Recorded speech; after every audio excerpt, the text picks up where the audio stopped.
Good morning. I am Madnav Shah, Faculty of Biology. Today I am going to discuss regarding this principle of inheritance and variation. This is my second lecture. In first lecture, I have explained some important biological terms which is used in inheritance and variations. So these terms I have already explained. Now in this lecture second, just you see, this is my second lecture of this chapter number 5. Chapter number 5, principle of inheritance and variation. Then what question? Why this Mendel selected pea plant for the study? Mendel's ने P plants को, P means मटर, P plants को ही experiment के लिए क्यों select किया? जबकि plants तो उस समय बहुत सारे अवेलेबल थे, बहुत सारी varieties are available at that time. Even though he selected the pea plant, that is called garden pea, because due to some reasons. What is the reasons? This garden pea is easily, this seed of pea is easily available. One, the scientific name of this garden pea is Pisum sativum. It is the scientific name of this garden pea, easily available. Second, the life cycle of this plant is very short. Its life cycle is completed only in 2 to 3 months. 2 से 3 महीने में इसकी life cycle complete हो जाती है. आज अगर हम सीड को जर्मिनेट कराएं तो लगभग 2.5 से 3 महीने के अंदर कंप्लीट उससे हमें सीड मिल जाएंगे. जर्मिनेशन होगा, प्लांट्स का वेजिटेटिव फॉर्मेशन होगा, फ्लावर फॉर्मेशन होगा, पॉलिनेशन होगा, रिप्रोडक्शन होगा, then seed formation. So in this way, all entire life cycle is completed within 2 to 3 months. It means within a year we can find 3 to 4 generation. तो एक साल में, 1 year में हमें कितनी 3 से 4 जनरेशन की स्टडी करने को मिल जाएगी. इसलिए प्लांट्स, दिस पी प्लांट्स को सेलेक्ट किया. Second, most important character of this pea, that is, it is having clear contrast or contrasting characters. Clear contrast characters means there is no mixing. There is no mixing of the characters. Mixing का मतलब क्या? Just you see contrasting character में देखिए, tall plant, dwarf, small plants. एक plant tall है, एक small है, उन दोनों के बीच की मिडल कंडीशन नहीं मिलेगी. So that is called, there is no mixing. The characters are very clear. Without help of any instruments we can find that we can judge, we can find out the character. There is no confusion in the selection of the characters. जब हम characters की study करेंगे, उसका selection करेंगे, उस समय हमारे mind में बिल्कुल कंफ्यूजन नहीं होगा, क्योंकि characters are very clear. अगर टॉल है सभी प्लांट्स टॉल होंगे, ड्वार्फ है सभी प्लांट स्मॉल होंगे. देन सेकेंड इंपॉर्टेंट पॉइंट, इसको सेलेक्ट करने का रीजन क्या? रीजन ये है कि वन टाइम हमने एक सीड, हमने पी का, मटर का, पी का एक सीड लिया और सीड को लेकर जर्मिनेट किया, प्लांट्स बना, फ्लावर्स आए, पॉलिनेशन हुआ, फर्टिलाइजेशन हुआ, तो उस प्लांट से हमें कितने सीड मिल जाएंगे? We will get large number, approximately up to the 500 seed. उससे हमें 500 सीड भी मिल सकते हैं, उससे 300 भी मिल सकते हैं, 200 भी. एक सीड को जर्मिनेशन कराने से कितने सीड मिल जाएंगे? सबको 200. तो कितनी ऑफ स्प्रिंग मिली? 200. Means a large number of spring is obtain during one progeny. एक जनरेशन में बहुत सारे मेंबर्स मिल जाएंगे. So this is the reason. Second, in this it is a bisexual flowers. Male and female reproductive organs are present in one flower. So it is a bisexual flower. Self pollination and cross pollination is possible.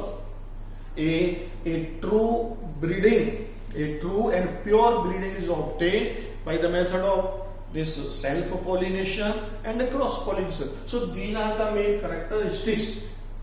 That's why this P garden pea plant is selected. और एक just एक brief history बताऊं कि Gregor जो Mendel's था वो he was the pope of a church and he start to growing. He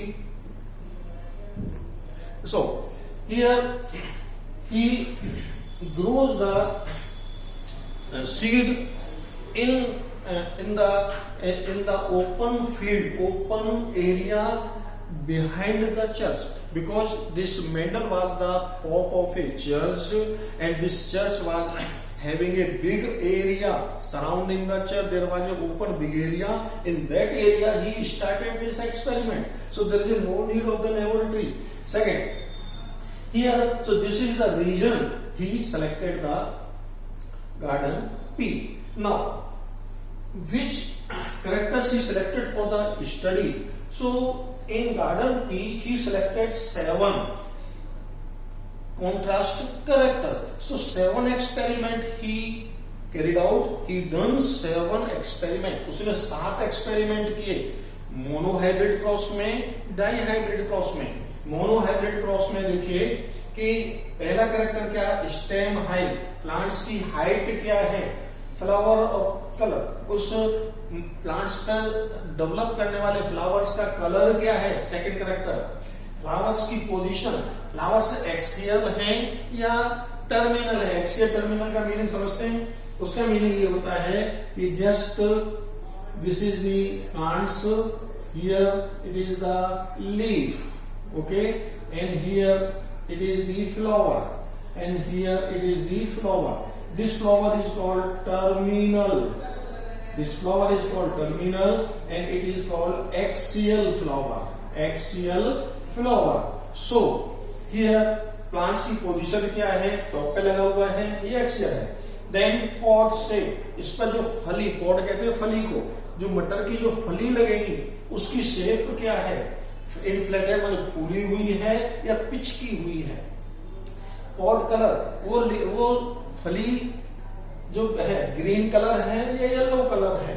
then seed से, उससे जो मटर के बीज सीड जो हमको मिलेंगे दे आर फ्लैटेंड और कॉन्ट्रैक्ट. इसको देखें, अगर इस तरह के राउंड सीड मिलते हैं दे आर फ्लैटेंड. अगर इस तरह से जो मिलते हैं दे आर कॉन्स्ट्रिक्टेड, पिचके हुए और फूले हुए. Then seed shape, seed color, yellow color है, green color. So this list is the dominant. This list is the recessive. Dominant character, recessive character. These are the traits. They are clear traits. There is no middle condition, no mixing. So he has selected the 7 characters in garden P, and he done 7 monohybrid cross and dihybrid cross. Here just he start this monohybrid cross. मैंने पहले भी बता दिया है कि monohybrid cross का मतलब ये है कि केवल एक कैरेक्टर्स को लेकर, हमने फर्स्ट नंबर के कैरेक्टर्स को ले रहे हैं स्टडी के लिए.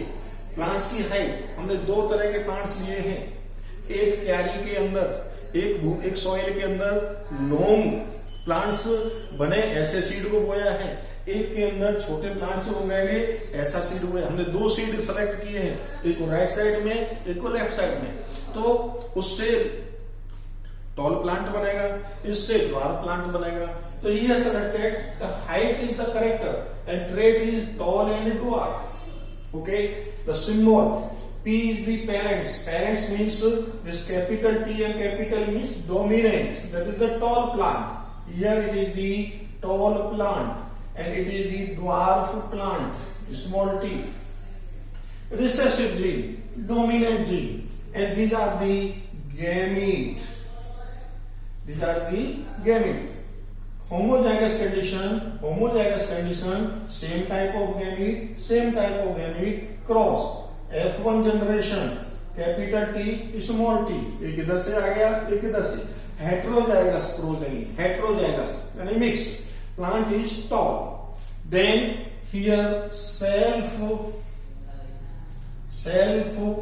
pollination, again it is a cross pollination, एक गुच्छे में छोटे में, यहाँ पर self pollination, two type of gamete, these are the gamete.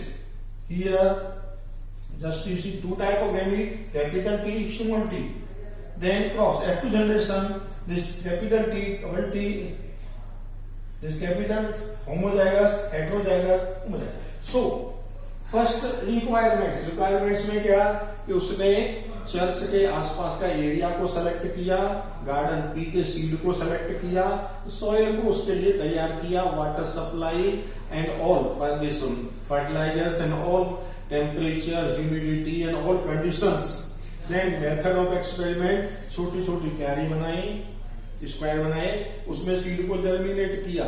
कितने हमने सीड जर्मिनेट किए, 5, 10, 11 जो भी, उनको सीड को जर्मिनेट किया और जर्मिनेट करने के बाद फिर उनमें से वेजिटेटिव ग्रोथ हुई, प्लांट्स बना.